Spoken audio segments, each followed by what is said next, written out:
ఒక్కసారైనా అరే రోజు చెప్తున్నాను ఇప్పటికైనా బుద్ధి రావాలిరా, నాకు భక్తిహీనం కాదు శ్రద్ధగా చెయ్యాలంటున్నా, అలాగే చేస్తాం భక్తిహీనం శ్రద్ధాహీనం అని గిరగిర ఆత్మ ప్రదక్షిణ నమస్కారం అని చెప్తుంది అది. మనము గిరగిరా తిరుగుతాం. ఈ ప్రదక్షిణ చేయాలని చెప్తుంది. చారుమతీదేవి ఒక ప్రదక్షిణ చేయగానే గల్లు గల్లు గల్లు గజ్జలు వచ్చాయి, ఇంకో చేసి ఆభరణాలు చేయండి. మనం ప్రదక్షిణించే కీళ్ళ నొప్పులు కాళ్ళ నొప్పులు వస్తున్నాయి, ఏం రావట్లేదు. ఏం చేత అంటే అక్కడ చేయాల్సింది ఆత్మ ప్రదక్షిణ నమస్కారం సమర్పయాం. ఎందుకు చెప్తున్నా అంటే ఎగ్జాంపుల్స్ అన్నీ ఇలాగ ప్రతి పూజ వెనకాతల ప్రతి మంత్రం వెనకాతల అర్థం మీదకి వెళ్ళి దృష్టి మన లైఫ్లో ట్రాన్స్ఫార్మ్ అవ్వడానికి నేనేం చెయ్యాలి. శ్రీ విద్యలో మీరు బాగా నిష్ణాతులు అయిపోయారు అనుకోండి, స్తోత్రం చెప్తున్నప్పుడు శ్రీమాత శ్రీ మహారాజ్ని అని చదువుతూ ఉంటే బయట ఎవరు అమ్మవారు ఉన్నారు, ఆవిడతో మాట్లాడుతున్నాను, ఆవిడకి నేను ఇది చెప్తే అది వస్తుంది, ఇదే కదా మనం మనోవ్యాపారం చేస్తూ ఉంటాను మనం. అలా కాకుండా నాకు నేనే చెప్పుకుంటున్నాను, ఒరే అబ్బాయి నీ అసలు స్థితి ఇది, నీ లక్షణాలే ఇవి, ఏదో మాయలో పడి నువ్వు ఇలా అయ్యావు కానీ ఒరిజినల్గా నువ్వు ఇదే అని నాకు నేనే చెప్పుకునేటువంటిదే స్తోత్రం అనేది జీవన సూత్రం.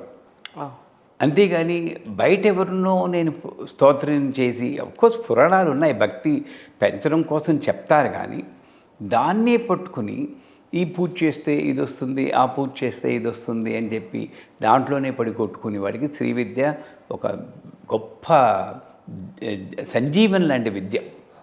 అది ఇంటర్నల్గా, అందుకే సృష్టి స్థితి తిరోధానకరీశ్వరి ఇది యూటర్న్ తీసుకుని చేస్తుంది. యూటర్న్ సినిమా కూడా వచ్చింది చూసిందాను. ఇలా వెళ్ళి ఇవ్వండి, ఇలా తీసుకుని మనం ఎంతసేపు ఇలా వెళ్తున్నాం, ఇలా వెళ్ళి వాడిని ఇది కాదు నా అబ్బాయి ఎప్పుడో అసలు డెస్టినేషన్ అనేది అక్కడ లేదు ఇక్కడే ఉంది, అసలు నీకు నీ స్టార్టింగ్ పాయింటే డెస్టినేషన్, మూలమే కదా నీ డెస్టినేషన్. ఎక్కడి నుండి వచ్చాం మనం? అమ్మవారి దగ్గర నుండి వచ్చాం, అక్కడికి వెళ్ళడమే. అమ్మవారి దగ్గర నుండి వచ్చేది అక్కడికి వెళ్తామంటే ఇక్కడే నేను ఉంటే అని ఆవిడ చెప్తుంది.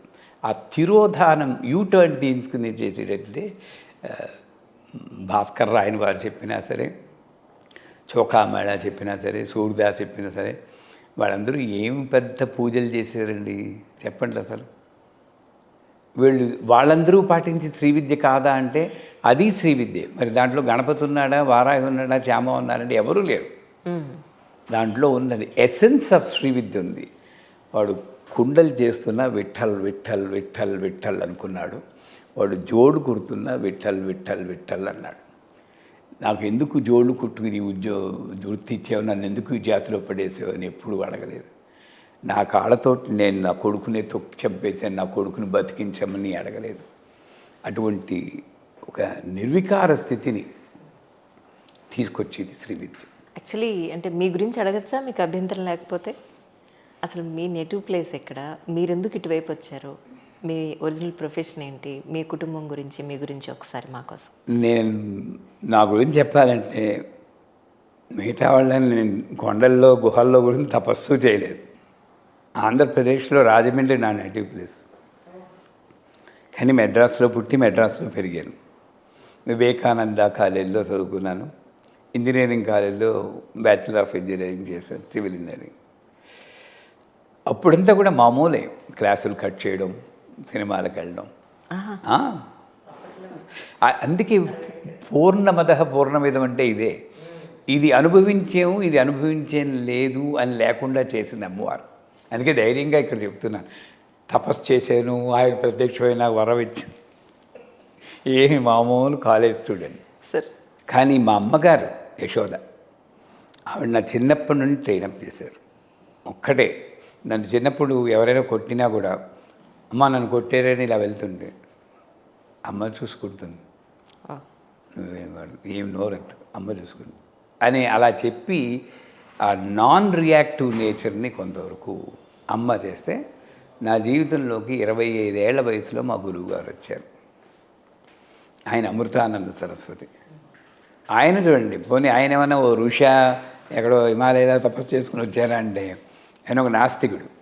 45 ఏళ్ళకు నాస్తికత్వంలో ఉండి ఆయన లోపలికి వెళ్ళి బయట తను కూర్చునేవాడు, భార్యను లోపలికి పంపించి. అటువంటి ఆయన ఇక్కడే హైదరాబాదులో బిర్లా మందిర్ అంటాం. అది ఎవరు వెంకటేశ్వర స్వామి గుడినే ఎవరు అండరండి, ఆలోచించారా? అవును, బిర్లా మందిర్ అని అంటారు. ఆ గుడి ఎవరిది? బిర్లాని పూజిస్తున్నావా లేక వెంకటేశ్వర స్వామిని పూజిస్తున్నావా? ఇక్కడే ఎంత దీంట్లోకి వెళ్ళిపోతున్నావు చూడండి. నేను కూడా బిర్లా మందిరంలో వచ్చింది, అది వెంకటబాబు గుడి. అక్కడ కూర్చున్నప్పుడు ఆయన ట్రాన్స్ఫర్మేషన్ వచ్చింది, ఆయనకు ఒక అనుభవం కలిగింది.